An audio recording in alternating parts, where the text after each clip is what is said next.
ഡൽഹിയിലെ നിയമസഭ ഇലക്ഷൻ കഴിഞ്ഞു, അതിൻ്റെ റിസൾട്ട് വന്നു, BJP വീണ്ടും അധികാരത്തിലേക്ക് എത്തുന്നു.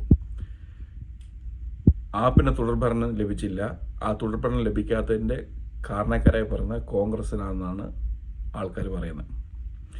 അങ്ങനെ സംശയം ഉന്നയിക്കുന്നതോടെ എനിക്ക് 2-3 ലളിതമായ ചോദ്യങ്ങളുണ്ട്. ഒന്ന്, കഴിഞ്ഞ ലോക്സഭാ ഇലക്ഷന് ആപ്പും കോൺഗ്രസും ഒരേ കക്ഷിയായിട്ടാണ് മത്സരിച്ചത്. അവർക്ക് എത്ര സീറ്റ് കിട്ടി? 2, ഹൈക്കമാൻഡ് ഇപ്പം പറയുക കോൺഗ്രസ് നേതാക്കളുടെ, ഡൽഹി കോൺഗ്രസിൽ നിങ്ങൾ ആപ്പോട്ട് സഖ്യം ചെയ്യണമെന്ന് പറഞ്ഞാൽ താഴേക്കടയിലുള്ള ഡൽഹിയിലെ കോൺഗ്രസിലെ നേതാക്കളും ആപ്പുമായിട്ട് നല്ല സ്വരച്ചേർച്ചയിലാണോ? ഈ അരവിന്ദ് കെജ്രിവാളിനെതിരെയുള്ള പല ആരോപണങ്ങളും ഉന്നയിച്ചിരിക്കുന്നത് കോൺഗ്രസ്സാണ്.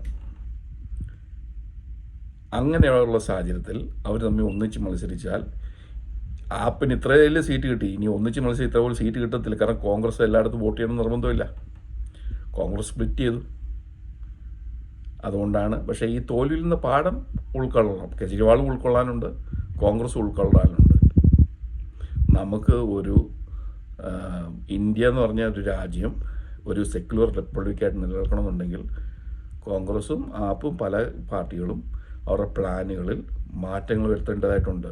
അതാണ് നമ്മൾ ഈ ഇലക്ഷൻ പഠിപ്പിക്കുന്നത്. Thank you.